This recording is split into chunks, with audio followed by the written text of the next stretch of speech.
Hello dear students, greetings from Dr. Madhuri Goswami, Associate Professor of English. In this lesson, we are going to take up Parts of Speech Part 2. Connecting to the previous lesson, we have studied noun, pronoun, verb and adjectives with illustrations and examples. In this lesson, we will take up adverb, conjunctions, preposition and interjection. Before that, let's quickly revise what are parts of speech. Dear students, parts of speech is a category to which a word is assigned in accordance with its syntactic functions. यदि हम इसे simple terms में कहें, English language में words को उनके function के basis पर 8 कैटेगरीज में डिवाइड किया गया है और इन्हीं कैटेगरीज को पार्ट्स ऑफ स्पीच कहते हैं. For example, in our society, we have various kinds of persons who perform some specific functions and jobs. And on the basis of their job, their work, they are given some titles like doctor, engineer, teachers, and many more. In the same way, in English language and even in our native language Hindi, we have categorized the words. किसी भी sentence को लिखने या बोलने के लिए शब्दों के एक ग्रुप का यूज़ किया जाता है.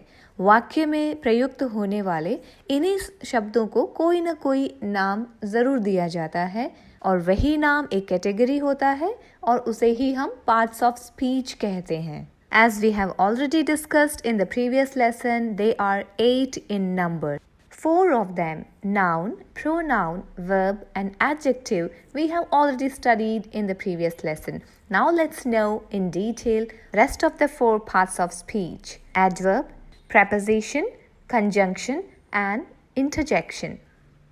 Now let's proceed further and just see what are adverbs. That is the next part of speech. That is the 5th part of speech in this lesson we are talking about. In our schools, we learned while studying English grammar that adjectives are those words which give information about a noun, and adverbs are those words which give us information about verb. In fact, a lot of teachers teach that. Yes, this is correct, but this is half correct because there is something more about the adverb. Adverbs are those words which give us information about verb, true, but they can also give information about some adjectives and some other adverbs. These are really talented words which can be used in English language. And adverbs answer questions like when, why, how, where, etc. So let's take up some example and then we will understand what are adverbs. Yesterday evening, we walked somewhat slowly in a very beautiful garden. In this sentence, the first adverb is yesterday evening.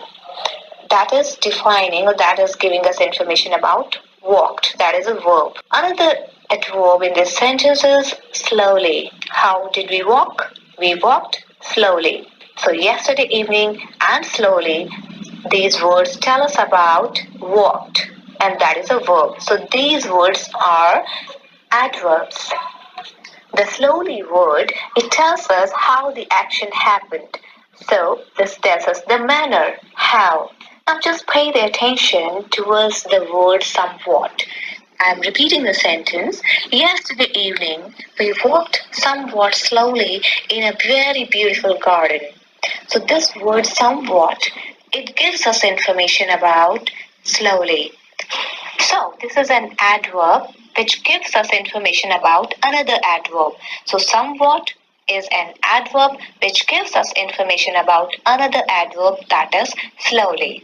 In the same sentence, we have one more word which we can say that is an adverb on the basis of its function. It plays in this sentence. Very. The word very is also an adverb because it describes an adjective that is beautiful.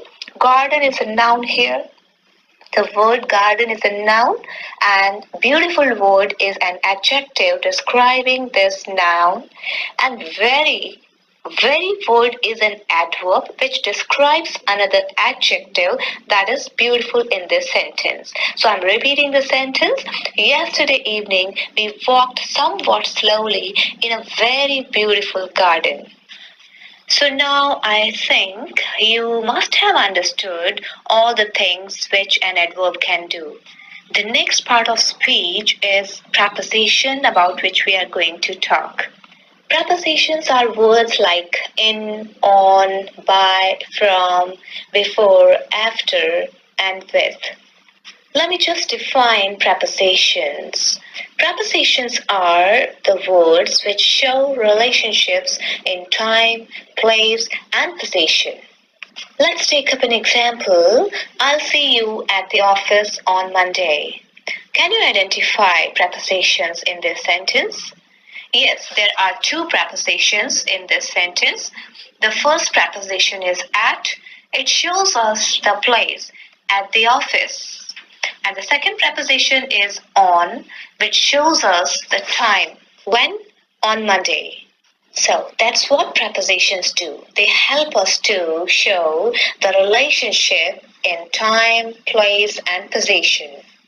Now, students sometimes get confused with preposition and conjunction, but these two are very different things. Conjunctions are words like and, but, or, so, because, and they are here to connect ideas or things or persons. For example, there's a sentence, Ram and Shyam are best friends. In the sentence, the word and is a conjunction. It helps us to connect Ram and Shyam, and these words are nouns. But conjunctions can even connect sentences. For example, I didn't go to school today because I don't feel really well. So here in this sentence, we have two clauses. Clause 1 is I didn't go to school today, and clause 2 is I don't feel very well. So this word because is a conjunction and it's connecting these two clauses, making it a one complete sentence. Or in other words, we can say I don't feel very well is the reason, and I didn't go to school today is the result. So conjunction word because is connecting the result and reason in this sentence. So the last part of speech we will look at is interjection. Interjections are words that have no real meaning, but they help us to express sudden emotions and exclamations. For example, the word interjection, wow. This word shows surprise, amazement, or we can say excitement.